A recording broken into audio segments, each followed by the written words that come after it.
राजनीति में आपकी शुरुआत कब से हुई थी? मेरी शुरुआत हुई थी आज से करीबन 25 साल पहले जी। हीरालाल जी बिश्नोई सांसौर में हीरालाल जी के साथ में मैं प्रचार करता था और तभी से 10-15 साल हम लोग सांसौर में रहे और जहाँ भी गया उनकी जीत हुई। अच्छा। पिछले 10 साल से हम लोग यहाँ रानीवाड़ा में आए। तो रानीवाड़ा में 5 साल रतन जी के साथ रहे, रतन जी को भी जिताया और अभी 2 चुनाव और ये भी तीसरा हो रहा है नान सिंह जी के साथ में और उनको बकायदा जीता रहे। आप रतन जी के साथ में थे, आप कह रहे हो, दावा कह रहे हो रतन जी को आपने जिताया अच्छे मतों से, और अभी ऐसी क्या नौबत आई जो आप उनका साथ छोड़ के भाजपा में शामिल हो गए? देखिए सर, बात ये कुछ ऐसी बातें हैं कि रतन जी और मैं बूटा सिंह जी का प्रचार कर रहे थे। उस जमाने में रतन जी को कोई पहचानता भी नहीं था रानीवाड़ा में। ये रियल बात है। आपको अगर मेरे ऊपर भरोसा नहीं है तो आप बाबू भाई मिस्त्री को पूछ लेना।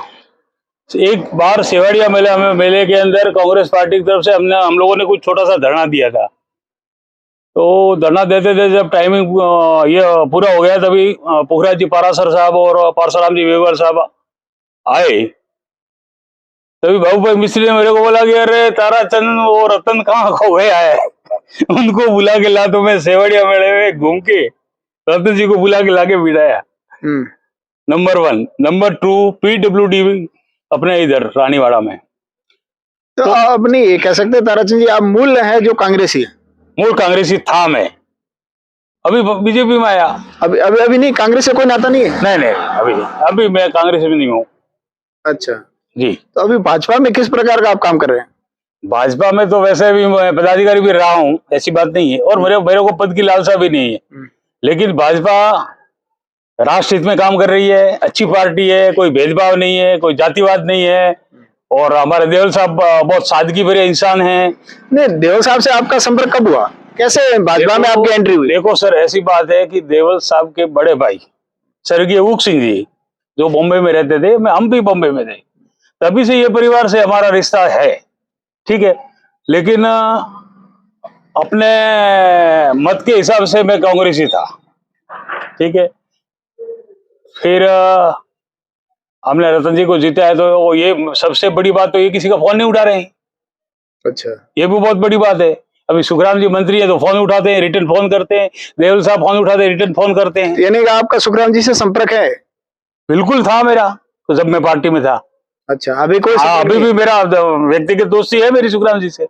अच्छा, हाँ। तो आपके काम तो सुखराम जी से भी हो जाते होंगे? काम हो न हो ये सब बातें नहीं है साहब। बात ये है, अगर कोई कैंडिडेट को अपन जिताते हैं, जिता के विधानसभा में भेज दें। अभी जैसे मैं गुंदों का निवासी हूँ, तो हमारे गांव में प्रताप सिंह जी राठौड़ हुआ करते थे, राजपूत। वो हमारे सांसौर तहसील के पंचायत समिति के प्रधान थे, उन्हीं का गांव था। किसी के मजाले के उनके गांव में कोई ये कांग्रेस का झंडा लेके प्रचार करे या मीटिंग करे, ऐसा नहीं होता था हमारे गांव में। हाँ, कहानियों में होता होगा, आजू बाजू में होता होगा, लेकिन गुंडा प्रॉपर में नहीं होता था। तभी फिर मैंने हमारे 2-4 राजपूत भाई थे, उनसे बातचीत की, 36 कौम के लोगों से बातचीत करी कि भाई रतन जी की अपने यहाँ मीटिंग करनी। तो लोग बड़े उत्साह के साथ टेंट वेंट बंधाया, लोगों ने अपने घरों से गेहूं बाजरी वगैरह आटा लाया, फिर उन्होंने अपने हाथ से खाना बनाया, अपने खर्चे से चाय बनाई। मैंने मेरी 2 गाड़ियां इनके प्रचार में लगाई, और रात दिन देख करके मैं गांव के और जो बीजेपी के लोग थे उनके नजरों में नहीं आए क्या। मेरा एक घर है गांव में, और पूरा का पूरा भाजपा में था उस टाइम। तो मैंने इनको जिताया। जिताने के बाद आज दिन तक पूरी इस आदमी से मैंने एक पाई का ना तो कोई राजनीतिक फायदा लिया है, और ना इन्होंने मेरा कभी काम कर। अरे दूसरे काम की तो बात छोड़ो, एक जालड़ा के अंदर LDC लगा हुआ था, बेचारा गरीब आदमी, स्कूल में कुछ LDC के पद पे था, उनकी माताजी बीमार थी। ताराचंद जी, वो सारी बातें चुनाव से पहले हुआ करती थी, अब चुनाव का माहौल चल रहा है, अभी क्या स्थिति बनी हुई है, आप किस नजरिए से चुनाव को देखते हो? पहले चुनाव हुआ करते थे, अब चुनाव इस बार जो कुछ अलग टाइप के हो रहे हैं, कैसा होना चाहिए? नहीं, लोग सब समझते हैं जो रतन जी देवासी को रानीवाड़ा दिखाने वाला, रानीवाड़ा लाने वाला, मैं नहीं, जितने भी लोग थे, आज एक भी रतन जी के साथ में नहीं है। और रही बात देवड़ा साहब की, आपने भाषण सुना देवड़ा साहब का? देवड़ा साहब ने क्या बताया था कि अगर मैं खड़ा नहीं होता तो ये 18, 20, 19 हजार जो भी वोट अगर मैं नहीं लेता तो रतन जी शायद नहीं जीत पाते। नंबर 1। नहीं, देवड़ा साहब भी आप, चलो देवड़ा साहब मैं आपको रोकता हूं मैं एक मिनट। दूसरी बात, अगर मुझे कुछ मालूम नहीं है, वो देवड़ा साहब जाने और रतन जी जाने, लेकिन देवड़ा साहब के मुंह से जो बात निकली वही बात मैं आपको ध्यान में लाना चाहता हूं। देवड़ा साहब ने मंच के ऊपर से क्या कहा कि रतन जी ये बता रहे हैं कि हमने आपको जिंदा किया। ये बात शायद आपको मालूम होगी, आप वीडियो भी देख लेना। अगर ये बात सही है, अगर गलत है तो मैं उसमें नहीं हूं, हाँ सही है, और इनकी वजह रतन जी ने वास्तव में देवड़ा साहब को अगर ऐसा बोला है कि हमने आपको जिंदा किया, तो ये रतन जी की सबसे बहुत बड़ी भूल है पूरे राजनीतिक कैरियर में आज दिन तक। अगर रतन जी ने ऐसा बोला है कि हमने आपको जिंदा किया, तो आप क्या जिंदा करेंगे यार? आप पहचानते कि बड़गाम कौन है? बड़गाम ठिकाने के लिए हम हमारी जान देने को तैयार है। हमारा गला कट जाए तो कट जाए, हम इतने वफादार आदमी है बड़गाम ठिकाने के। चलो, और उनको कोई बोले कि आपको हमने जिंदा किया है, ये हम शायद नहीं करेंगे। ठीक है, अगर किया है तो अभी तो फिलहाल तो लोकतंत्र में हमारे यही चलती कि हम उनको वोट नहीं देंगे। और मुझे लगता है ये 48 गांव हैं, उनके और भी बहुत कुछ हैं, संपर्क वाले हैं, अच्छे अच्छे लोग हैं, मुझे लगता है ये इस आदमी को वोट नहीं देंगे। इतना स्वार्थी आदमी है यार। तो ये देवड़ा साहब, अभी ये चीज देख लो, देवड़ा साहब अभी भाजपा के मंच पे नजर आए हमने पूरे कुनबे के साथ में, लेकिन उनके बेटे प्रधान है, वो कांग्रेस की मीटिंग अटेंड कर रहे हैं, उनके साथ जा रहे हैं। तो ये पिता पुत्र का क्या रहस्य है, क्या जानते हैं आप? ऐसा कुछ नहीं है साहब, अभी वो कांग्रेस के सपोर्ट से प्रधान बने हैं, वो राजपूत हैं, अच्छी जाति के हैं, अच्छे संस्कार के व्यक्ति हैं, इसलिए क्या लगता है आपको? इसलिए वो दल बदलू होके भाजपा में नहीं आ सकते। तो आप एक तरफ तो कहते हैं पब्लिक बहुत समझदार है, सारी चीज देखती है, तो क्या इनके ऊपर पब्लिक नजर नहीं डालती है? नजर डालती है, उनको प्रधान बनाया है तो उनका दायित्व है कि उनके जिन्होंने उनको प्रधान बनाया है तो उनके साथ तो वो बैठेंगे। अभी उनको छोड़ के वापस ये आ जाएंगे तो पब्लिक को क्या मैसेज जाएगा? इसलिए देवड़ा साहब जो बोले वो भी सही है। देवड़ा साहब ने सही किया, बिल्कुल सही किया। क्या गलत किया देवड़ा साहब ने? तो इनके बेटा जो गलत कर रहे हैं? नहीं, बिल्कुल सही कर रहे हैं। क्या गलत किया है? नहीं, वो कांग्रेस की मीटिंग अटेंड कर रहे हैं क्या? अरे कांग्रेस, मैंने पूरी जी आपको पहले भी बता दिया कि वो कांग्रेस वालों ने तो सामने से जाके अर्जुन सिंह जी देवड़ा साहब के वहां जाके इन्होंने बताया कि साहब हम आपके बेटे राघवेंद्र सिंह जी को हम प्रधान के रूप में देखना चाहते हैं। तो फिर बड़गाम ठिकाने को या मंत्री साहब को, अर्जुन सिंह जी, उनको क्या आपत्ति है? ये ठीक है भाई, ये राघवेंद्र सिंह जी यहाँ अगर आप सहमत हो, वोट देते हो तो बना लो। उन्होंने बना लिया तो बहुत अच्छी बात है, रानीवाड़ा के लिए बहुत अच्छी बात है।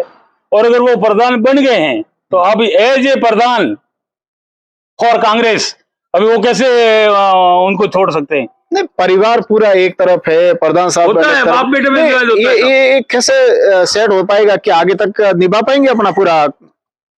वो ऐसी बात है, अगर रतन जी जैसे मंत्री पद पे रहे हुए आदमी अभी ये कहां से शुरू हुए थे और कहां तक पहुंच गए, इन्होंने इतना जातिवाद का जहर घुलवाया है, झगड़े करवाए, दुनिया भर के झगड़े करवाए, एक नहीं बहुत जगह झगड़े करवाए।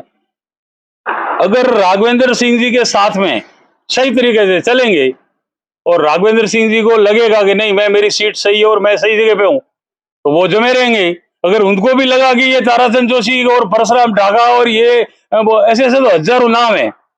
आज कौन है? आज आप पूरी जी यहाँ के लोकल हो, आप पत्रकार भी हो, आप मेरे को ये बताओ पुराने कांग्रेसी जो थे पत्रकार को हमारे सवाल हुआ करते हैं ताराचंद जी हमारे। अच्छा सर, पुराने कांग्रेसी एक आदमी का मेरे को आप नाम बता दो वो रतन जी के साथ में है, अगर है तो मेरे को बताओ आप।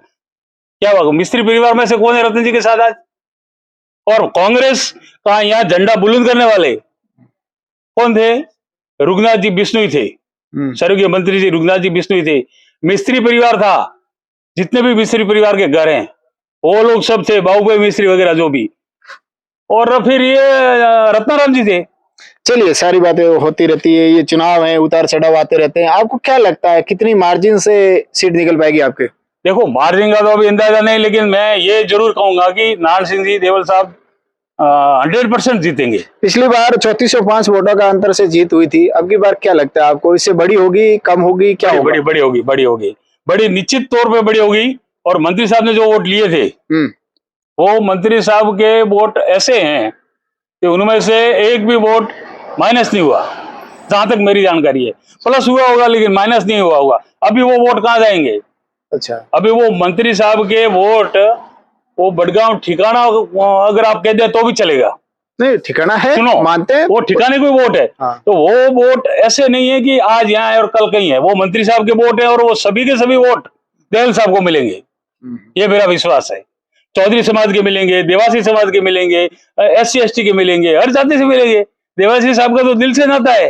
देवासी साहब कोई ऐसे थोड़े, देवल साहब ऐसे थोड़े है कि भाई हेलो आया, हम जीत गए, चलो तुम जाओ हम जाओ। ये सब देवल साहब के पास नहीं है। देवल साहब ने खुला कहा है कि मुझे एक नया पैसा अगर पब्लिक का है तो मेरे गाय के खून बराबर है, हराम है।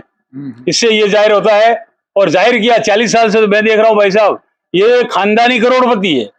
इनके बड़े भाई उक सिंह जी इतना कमा के गए कि इनको अभी घर पे बैठ के खाएंगे तो भी इनका चलेगा। तो इनको कहाँ ये 2 लाख 5 लाख 2 करोड़ 5 करोड़ खाने की जरूरत है? ये सब नहीं है। ये पब्लिक की भावना से उक सिंह जी के, स्वर्गीय उक सिंह जी के एक कहे तो उनके सेवा भाव को देखते हुए ये राजनीति में है, राजनीति कर रहे हैं और करेंगे। और इनके ऊपर सुंदर माता जी का पूर्ण रूप से आशीर्वाद है। हाँ जी, ये थे ताराचंद जी, जिन्होंने पार्टियों को लेकर काफी बेबाकी से बात की।